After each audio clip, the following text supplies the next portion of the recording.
This is Code.org, Unit 5, Lesson 12, Loops and Simulation, and it's Puzzle 3. In this one, we are going to learn about how to write loops in a scenario. We are going to simulate real-life events, and we will write the code.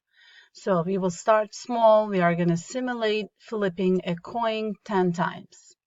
And we can visually confirm this by using the output. Once we are convinced that our logic is correct, we are going to move up and simulate larger flips.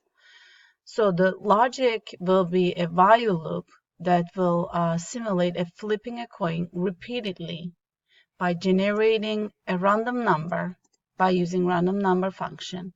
And this is great opportunity to keep practicing using loops while applying your knowledge of variables, iteration, and if statement.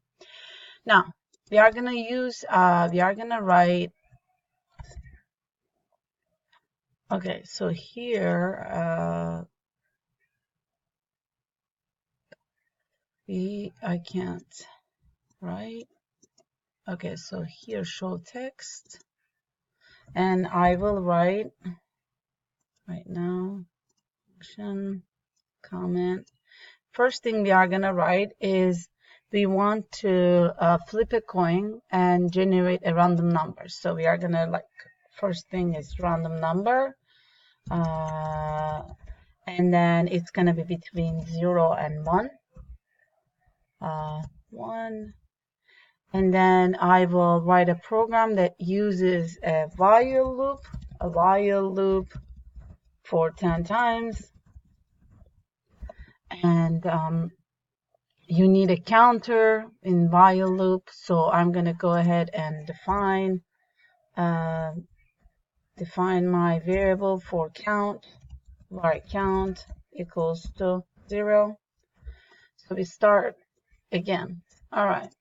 So we will use this counter and we will count to make sure that we have 10 times. And again, we need to count how many times we flipped in this one so that it reaches 10 times. Just a quick repetition. We learned that every loop has a start value. In this case, we start with var count 0. And then every loop has a stop condition, which we will say here, while count less than 10.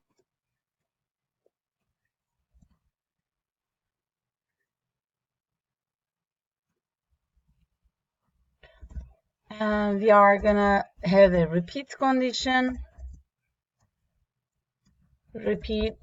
and we will have a step condition. Okay, so here I will put stop. So stop at 10, and we will repeat 10 times, repeating random function. So I'm just going to go to math, and I'm going to call this number random number 1 through 0 through 1.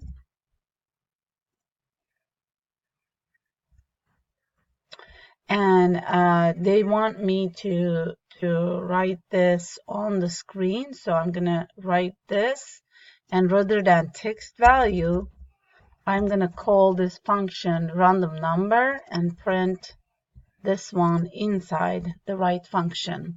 So I will pass this as parameter to my right function. And my step on this one is I start from 0 less than 10, and I will write random number.